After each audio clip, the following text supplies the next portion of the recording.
안녕하세요. 지금도 그 일을 생각하면 웃음이 납니다.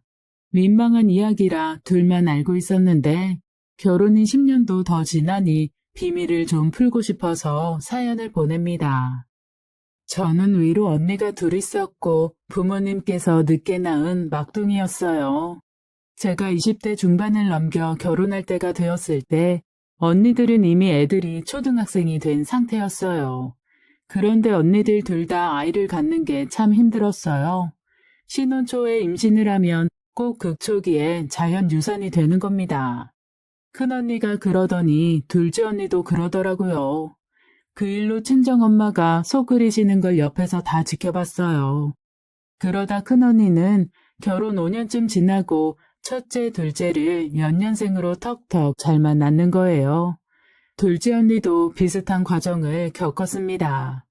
허니문 베이비가 생겼는데 지키지 못했고 그 뒤 3년이 지나고 나서야 쌍둥이를 임신해 출산했어요. 엄마는 나만큼은 그러지 말아야 한다며 학생 때부터 제 몸 관리를 아주 정성으로 해주셨어요. 여자는 아랫배가 차가우면 안 된다고 늘 찜질팩을 데워주시고 교복 치마 밑에는 꼭 두꺼운 타이즈를 신어야 했고요. 집에서 여름에도 양말을 신으라고 성화였어요. 엄마, 내가 뭐 산모야? 왜 한여름에 양말을 신으래? 더워 죽겠는데. 언니들 못 봤어? 몸이 무조건 따뜻해야 하는 거야. 특히 넌 손발이 차가워서 안 돼. 아유, 못 살아 정말. 나 결혼 안 해. 혼자 살 거라고. 얼씨구, 네가? 어디 안 하나 보자. 그리고 전 대학 졸업도 하기 전에 결혼하겠다고 집에 신랑감을 데리고 왔어요. 엄마는 그럴 줄 알았다는 듯 별로 놀라지도 않으셨어요. 워낙 어려서부터 남자한테 인기도 많았고 어디서 사주를 봐도 결혼을 늦지 않게 한다고 했거든요.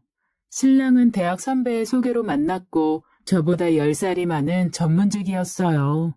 집도 다 마련되어 있고 이미 장가갈 준비를 다 마친 사람이었습니다.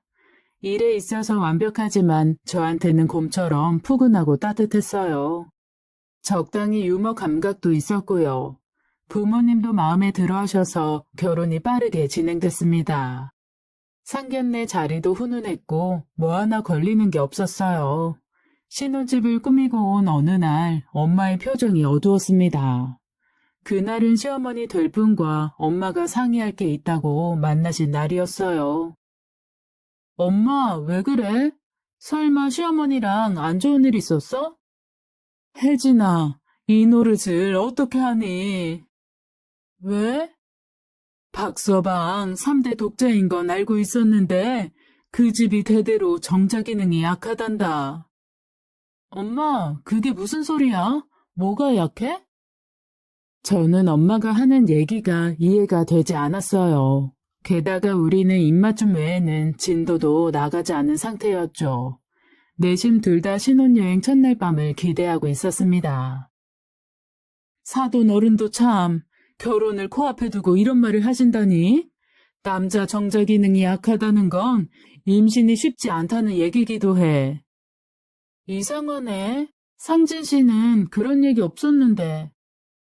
사돈 어른이 그러는데 네 시아버지도 시할아버지도 그랬다는 거야. 그래서 간신히 자식 하나 낳고 끝났다고. 그런 집안 내력을 박서방이 알면 괜히 자신감 잃고 장가 안 간다고 그럴까봐 시시했대. 그게 시시할 일이야? 그러고 보니 신랑의 집안은 시아버지도 외동아들, 시할아버지도 혼자시고 형제가 없었어요. 저는 그때 나이만 먹었지 철부지라 엄마의 걱정이 잘 와닿지 않았습니다. 혜진아, 너 박서방 아니면 안 되겠니? 죽고 못 살아? 엄마, 나 결혼 보름 남았어. 그 사람 말고 다른 남자랑 사는 건 상상도 할 수 없어. 내가 노력할게. 이거사, 그게 너만 노력한다고 될 일이 아니야. 시할아버지랑 시아버지가 그랬어도 박서방은 아닐 수도 있잖아. 검사 제대로 해보고 같이 노력하면 돼. 걱정하지 마. 검사? 예, 네 시어머니가 아들한테 아는 척하지 말라고 아주 난리더라. 병원 검사는 최대한 늦춰달라는 거야. 어디서 무슨 얘기를 들었는지 절대 안 된대. 뭐? 그런 얘기를 하셔? 아유, 심란해서 원. 엄마도 여기저기 좀 알아봐야겠다. 아참, 혜진이 너 이 얘기 박서방한테 아는 척 하지 마라. 박서방이 먼저 얘기하기 전에는. 알았어. 내가 그만한 눈치도 없을까 봐. 저는 갑자기 이게 무슨 일인가 싶었어요. 정자 활동이 약한데 병원 검사도 하지 말라, 아는 척도 하지 말라니 황당했죠. 일단은 알겠다고 하고 저도 생각을 좀 해보기로 했어요. 그 뒤 엄마는 여기저기 수소문을 하더라고요. 다니는 절의 스님, 철학관, 엄마 친구들과 이모들을 통해 알게 된 한약방에 연신 전화를 하고 찾아가는 것 같았어요. 저는 도서관 책이나 인터넷에서 관련된 의학 정보를 찾아보기 시작했습니다. 검사를 제대로 해야만 확실히 알 수 있다는 것만 분명했어요. 쉽게 결혼 전에 다들 하는 것처럼 자연스럽게 건강검진을 하면 될 텐데 왜 이렇게 쉬쉬하는 건지 저는 도무지 이해가 되지 않았어요. 저는 예비 신랑을 만나 넌지시 물었습니다. 상진 씨, 외동이라 외로웠다고 했잖아. 부모님한테 동생 낳아달라고 떼쓴 적도 없어? 어머니가 나 어려서 몸이 많이 약하셨어. 나도 간신히 키우셨는데 뭐.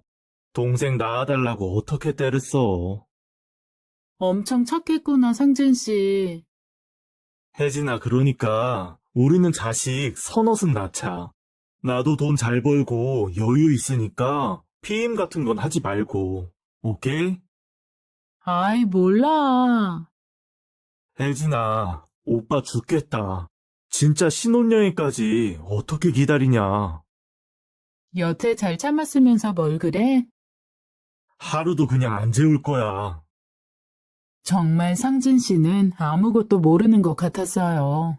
저는 시어머니를 만나 이야기를 나누고 싶었지만 어쩐지 부끄럽고 어려워 망설이게 되더라고요. 그리고 결혼식 이틀 전 엄마가 비장한 표정으로 제 방에 들어오셨어요. 친정 아버지도 못 듣게 방문을 잠그고 속삭이셨습니다. 혜진아, 오늘 사돈 어른이랑 얘기하고 왔는데 기가 막힌 비책이 있어. 방법 있대? 눈이 번쩍 뜨였어요. 무슨 좋은 방법이 있나 싶어 시름이 날아가는 것 같았습니다. 신경 안 쓴다고 해도 저 역시 마음 한구석이 찜찜했거든요. 너 박서방 모르게 합방 최대한 미룰 수 있겠니? 합방을 미룬다고? 오늘 사돈이랑 같이 유명하다는 역술가를 만났는데 그분이 우리나라 내노라 하는 집안들 끊어진 데를 이으신 분이래. 신통하다고 소문나서 만나는 것도 어려웠다니까.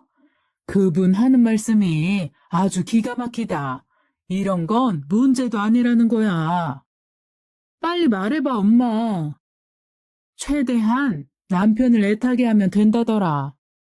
애타게?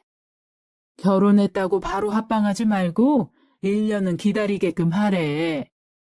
말이 돼? 같이 살면서 한 입을 덮고 자면서 가능한 얘기야? 그러니까 너한테 달린 거지 이거사. 아 진짜 현대의학 놔두고 왜들 그러는 거야. 나 못해. 안 해. 황당하다 못해 기가 막혔어요.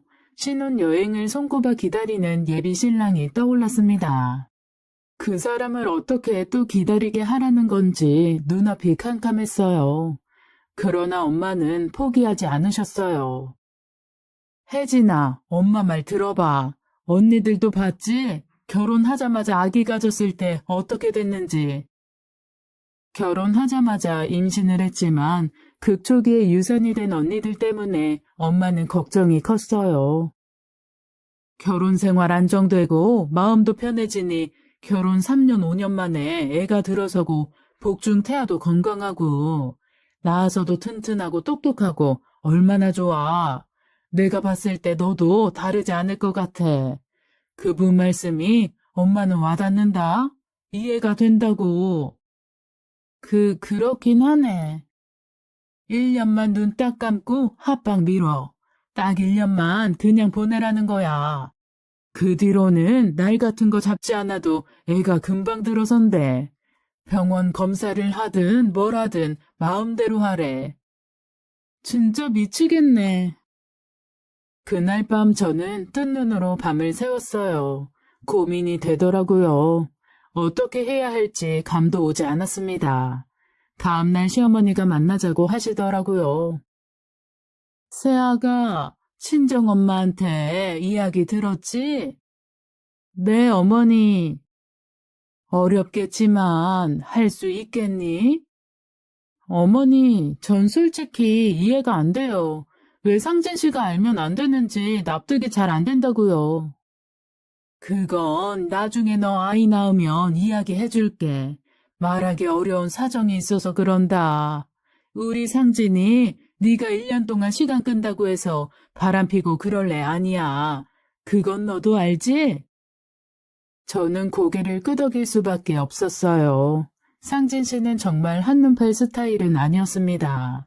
대학 신입생 때 멋모르고 사귈 뻔한 여자가 있었지만 이어지지 않았고 군대 다녀와 대학 졸업하고 자리 잡을 때까지 여자한테는 별로 관심도 없었다는 거였어요. 그러다 저를 만났고 한눈에 반했다며 고백한 신랑이었어요. 저 아닌 다른 사람은 여자로도 안 보인다고 이미 경제권까지 다 맡긴 사람이었습니다. 가볍지 않고 성실하고 우직한 아주 남자다운 남자였어요. 저도 잘 알아요. 그런데 1년이나 합방을 피할 구실을 어떻게 만들어야 할지 그게 난감해요. 계속 아프다고 할 수도 없고. 새아가한테 내가 너무 미안하구나. 여기 예단비도 다 돌려줄게. 다달이 용돈도 두둑히 주마. 예단비를 왜 돌려주세요? 용돈은 또 왜요? 다 미안해서 그래. 나 그렇게 뻔뻔한 사람 아니다. 그렇게 저는 결혼식을 치르게 되었고 마음을 단단히 먹고 신혼여행길에 올랐습니다. 가까운 동남아 리조트로 예약을 해두었는데 저는 짐 가방도 다시 쌌어요. 빨간색 비키니 수영복, 첫날 밤에 입으려고 산 화려한 속옷들도 죄다 꺼냈습니다. 대신 팔다리를 다 가려주는 해녀들이 입는 것 같은 검은색 수영복을 다시 샀고 속옷도 엄마가 애용하시는 매장에 가서 편하게 입을 수 있는 실용적인 것들로 싹 바꿨어요. 하늘하늘한 비치 원피스도 빼고 티에 반바지로만 짐을 쌌습니다. 갓 결혼한 신랑이 최대한 자극을 덜 받는 쪽으로 저 나름대로 신경을 쓴 겁니다. 호텔에 도착하자마자 저는 신랑에게 수영을 하러 가자고 했어요. 그러나 남편은 피곤하다며 침대에 누워 낮잠이나 자자고 하더군요. 저는 한사코 낮잠을 마다했어요. 그리고 검은색 수영복을 입고 나와 남편에게 졸랐습니다. 상진 씨, 수영하러 가자. 여기 수영장에서 바다로 이어지는 전망이 끝내준대. 나 그거 보러 여기까지 온 건데 곧 있으면 해 지겠어. 근데 야경도 멋지대. 오늘은 야경 보고 내일 아침 일찍 수영하러 가면 되잖아. 이리 와, 혜진아. 난 오늘 꼭 수영부터 해야겠어. 내가 얼마나 기대했는지 알아? 오빠가 싫으면 나 혼자 갈게. 잠은 밤에 실컷 자면 되잖아. 아, 정말 고집은. 알았어. 그렇게 우리는 도착하자마자 수영을 하러 나갔어요. 저는 원래 수영을 좋아했지만 신랑은 운동을 좋아하는 편은 아니었습니다. 해가 질 때까지 호텔 수영장에서 바다에서 저는 물개처럼 놀면서 신랑을 붙들고 늘어졌어요. 밤에 피곤에 지쳐 나가 떨어지게 만들려는 생각에서였어요. 아니나 다를까 저녁이 되어 호텔 1층 레스토랑에서 밥을 먹는데 상진 씨가 꾸벅꾸벅 졸더군요. 안녕하세요. 저는 이때다 싶어 술을 조금 더 시켰어요. 술도 잘 못 마시는 남편은 맥주를 평소보다 반잔 더 마시더니 정신을 못 차리더라고요. 저녁을 마치고 방에 들어가자마자 남편은 침대에 누워 잠이 들었고 저는 샤워를 하고 얼굴에 팩까지 하면서 혹시 남편이 깨지는 않을까 지켜봤어요. 그러나 결혼식 후 바로 비행, 게다가 수영 후 술까지 마신 남편은 코끼리처럼 잠이 들어 꿈쩍도 안 하더군요. 저는 기다란 소파에 누워 잠을 청했어요. 신혼 첫날 밤에 이게 무슨 짓인가 싶었습니다. 365일 중 이제 겨우 하루만 지난 거였으니까요. 그러나 고민도 오래 할 수가 없었어요. 저 역시 너무 피곤해 잠에 골아 떨어졌습니다. 다음날 아침 눈을 떠보니 남편이 샤워를 하고 있더라고요. 저는 얼른 일어나 화장품으로 눈 밑에 다크서클을 만들고 뺨을 헬쓱하게 만들었어요. 샤워하고 나온 남편에게 다가가 저는 뺨에 쪽 뽀뽀를 해주었습니다. 한편으로 많이 미안했거든요. 그런데 되려 남편이 사과를 해오는 겁니다. 미안해. 어제 내가 골아 떨어져서 첫날 밤이 싱겁게 지나갔지. 아니, 괜찮아, 자기야. 오늘은 좀 쉬다 나가자. 남편이 저를 번쩍 안더니 침대로 데려가는 거였어요. 당황한 저는 버둥거리며 말했어요. 결혼 준비하느라 힘들었던 게 신혼여행 와서 긴장이 풀린 것 같다고, 몸이 너무 안 좋아서 아무래도 안 되겠다고요. 남편은 놀란 표정으로 저를 조심스럽게 침대에 눕혔어요. 많이 아프냐고, 어디가 어떻게 불편하냐고 묻더군요. 몸살에 걸린 것 같다고 말하면서 한 달에 한 번 걸리는 마법도 시작된 것 같다고 했어요. 남편은 여행 와서 아프면 어떻게 하냐고 걱정 어린 눈빛이었어요. 하루 정도 저는 호텔 안에서 쉬고 다음 날부터 이틀 동안은 결혼 전 데이트 할 때처럼 평범하게 여행지에서 투어를 하며 지냈습니다. 그리고 한국에 돌아왔고 짐을 풀고는 친정집부터 갔어요. 엄마가 저를 방에 따로 부르더라고요. 성공했냐는 엄마의 물음에 저는 고개를 끄덕였습니다. 그러나 신혼여행지에서 너무 긴장한 탓인지 친정집에서 저녁을 먹자마자 저는 골아 떨어지고 말았어요. 남편은 제가 여행 가서 많이 아팠다면서 좀 쉬게 하고 싶다고 혼자 신혼집으로 돌아갔습니다. 푹 자고 일어나니 컨디션이 회복되어서 저는 엄마에게 신혼집에 가겠다고 했어요. 바리바리 음식을 싸서 집 앞까지 데려다 주겠다는 엄마를 저는 말리지 않았습니다. 그리고 도착한 신혼집 앞에서 저는 엄마에게 이렇게 말했어요. 엄마, 솔직히 이 약속 지키기 어려울 것 같다. 얘가? 이게 무슨 말이야? 나 신혼여행 가서 내내 가시방석이었어. 상진 씨 속이는 것도 아픈 척 힘든 척 연기하는 것도 못할 짓이더라. 솔직히 언제까지 할 수 있을지 모르겠어. 쉽지는 않을 거다. 그래도 어쩌겠니. 너무 일찍 포기하면 사돈 어른 얼굴 보기도 그러니까 적당히 노력하는 척은 해야지. 너도 그건 알지? 한 반년 정도는 어떻게 해볼게. 친정 엄마가 떠나고 신혼집에 올라가는데 눈이 캄캄하더라고요. 남편은 저를 반갑게 맞이해줬어요. 그리고 저를 앉혀놓고 말하는 겁니다. 자기가 10살이나 많아 생각이 짧았다는 거예요. 저는 아직 20대 중반이고 어린데 결혼했다고 너무 들이대려고만 했다면서 혹시 마음 상한 것 없냐고 묻는 겁니다. 저는 왈칵 눈물이 쏟아졌어요. 남편의 품에 안겨 저는 엉엉 울었습니다. 그동안 혼자 소갈이 했던 게 확 풀어지는 것 같았습니다. 남편에 대한 믿음과 사랑이 더 깊어지는 듯 했어요. 그리고 이 사람을 닮은 건강한 아이들을 꼭 낳고 싶다는 생각도 강하게 들었어요.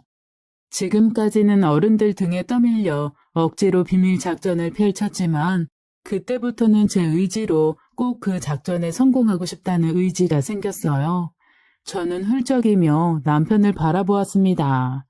불쌍한 고양이 같은 표정으로 애원하듯 말했어요. 자기야, 나 부탁이 하나 있어. 다 말해. 뭐든 들어줄게. 자기 말대로 나 조금 겁이 나던 것 같아. 첫날 밤 치르는 거. 그래서 신혼여행 가서도 더 아프고 그랬나 봐. 그럴 수 있어. 오빠가 말했잖아. 너무 내 생각만 했다고. 그래서 그런데 우리 딱 3개월만 연애할 때처럼 살아보면 어떨까? 3개월? 100일? 음. 남편은 크게 고민해보지도 않고 알겠다고 했어요. 저는 왜 그렇게 대답이 쉽게 나오냐며 물었습니다. 이기적인 부탁인 것 같아서 말 꺼내기 미안했는데 당신이 쉽게 승낙하니까 오히려 이상하다고요. 그랬더니 남편이 웃으면서 대답하는 겁니다. 쑥이랑 마늘 먹으면서 캄캄한 동굴에서 버티는 것도 아니고 사랑하는 각시랑 얼굴 보면서 소꿉놀이 하듯 하는데 100일이면 어떻고 200일이면 어때? 오빠는 얼마든지 참을 수 있어. 걱정하지 마. 정말? 괜찮아? 문제 없어. 오히려 좋은데 색다르고. 저는 마음이 날아갈 것 같았어요. 오히려 더 남편에게 잘하고 싶은 마음이 더 커졌고, 양가 어머님들에게도 할 말이 생겨 자신감이 생겼습니다. 남편은 저를 존중해준다면서 자신은 서재방에서 자고 저는 안방에서 자게 했어요. 대신 우리는 자기 전까지는 거실 소파에 꼭 붙어 있었습니다. 주말에는 함께 요리도 하고 영화도 보고 함께 살며 데이트하듯 지냈어요. 저는 아침마다 정성스러운 식탁을 차려놓고 남편을 깨웠습니다. 그 뒤 남편은 일에 필요한 자격증 공부를 하겠다고 하는 거예요. 꼭 3개월 뒤에 시험을 치른다는 거였습니다. 남편이 서재에서 공부를 하고 있으면 저는 밖에서 조용히 어학 공부를 하거나 취미 생활을 했어요. 그러던 어느 주말 남편 친구들이 집에 들이닥쳤습니다. 캠핑을 가던 길인데 같이 가자고 온 거였어요. 남편은 시험 준비에 지쳐 있었고 저도 갑갑했던 차라 신나게 따라 나섰습니다. 캠핑 가서 고기도 구워 먹고 모닥불을 바라보며 음악도 듣고 적당히 술도 마시면서 재미있는 시간을 가졌어요. 그리고 잘 시간이 되자 남편 친구들이 저에게 캠핑장 및 민박집으로 가라는 거였어요. 다 부부 동반이었는데 각자 텐트가 있었고 저희만 없었습니다. 신혼부부를 아무 데서나 재울 수 있냐? 따로 민박집 잡아놨어. 혜진 씨도 텐트에서 자는 것보다는 거기가 더 편할 거예요. 재수씨, 내일 아침 늦게 일어나도 뭐라 안 할 테니까 푹 쉬세요.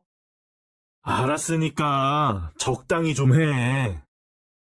우리는 사이좋게 팔짱을 끼고 오솔길을 내려갔습니다.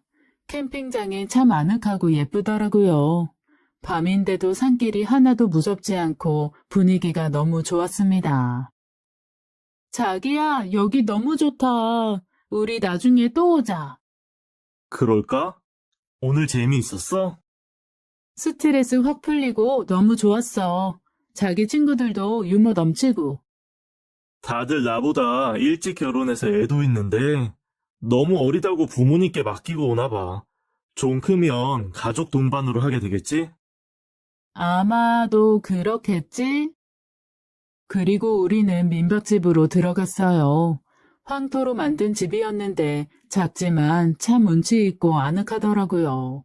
호롱불도 예뻤고 꼭 조선시대 첫날 밤 치르는 방 같았어요. 우리는 한 이불을 덮고 잠이 들었습니다. 그때 사실 참 고민이 많이 되더라고요.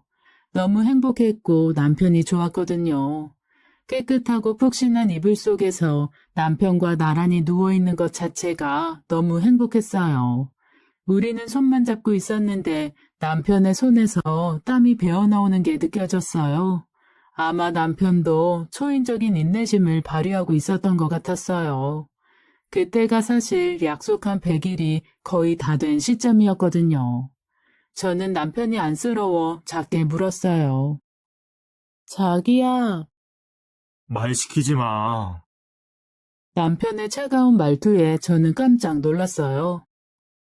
뭐라고? 말 시키지 말라고. 지금 나 굉장한 인내심을 발휘하고 있어. 알아? 알아. 에휴, 혜진아. 말해. 나 사실 다 알고 있다. 뭐? 다 알고 있다고. 너 왜 이러는지. 저는 벌떡 일어나 남편을 바라보았어요. 설마, 우리 어머니가 이상한 말씀하셨지? 그래서 너 신혼 첫날 밤부터 지금까지 이러는 거지? 알고 있었어? 언제부터? 얼마 전에 알았어, 사실. 저는 등허리에 식은땀이 흘렀어요. 말하자면 그동안 남편을 속인 셈인데 들통이 나버린 거였습니다. 아는데 왜 가만히 있었어? 속아주는 것도 재미있더라고. 그게 웃을 일이야? 내가 얼마나 심각했는지 알아? 그리고 저는 더 말을 잇지 못했어요. 남편은 박력 있게 저를 안았고 그곳에서 우리는 벼르고 벼르던 첫날 밤을 치르게 되었습니다. 연애 2년, 결혼한 지 100일 좀 안 된 시점이었어요.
다음날 민박집에서 눈을 떴을 때 저는 시계를 보고 입이 떡 벌어졌습니다. 거의 정오에 가까워져 있었어요. 우리는 거의 새벽에 잠이 들어 죽은 듯 자버린 겁니다. 자기야, 일어나봐. 어떡해, 벌써 해가 중천이야. 그렇게 됐어? 조용히 하고 이리 와봐. 친구들은 먼저 갔을까? 난 몰라. 창피해 죽겠어. 뭐가 창피해. 그러려니 하고 다들 철수했을걸? 이왕 이렇게 된 거 우리 며칠만 더 있자. 오늘 일요일이야. 내일 회사 가야지. 지금 회사가 문제야? 저희는 그날부터 이틀을 그곳에서 묵었어요. 그리고 놀랍게도 저는 첫 아이를 임신하게 되었습니다. 양가에서는 난리가 벌어졌어요. 친정엄마는 걱정이 산을 이뤄 저를 거의 매일 찾아왔어요. 이거사, 아이고, 내가 정말 못 산다, 못 살아. 엄마, 아기 들어. 못 살긴 왜 못 살아? 좋은 일에 왜 초를 쳐? 예쁜 말만 하라고. 그렇게 당부를 했는데 결혼한 지 100일도 안 돼서 덜컥 애를 가져? 자연스러운 거야, 엄마. 너무 안달복달하지 마세요. 시어머니도 얼굴이 허해지셔서 달려왔어요.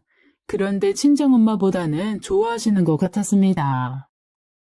아니, 세아가, 이게 어떻게 된 일이냐? 그렇게 됐어요, 어머니. 이 사람 다 알고 병원 가서 검사까지 다 마쳤더라고요. 상진이가 어떻게 알았을까? 어머니, 사실 감추는 게 더 어렵죠. 우리 작전 너무 허술했어요. 그리고 제가 너무 힘들더라고요.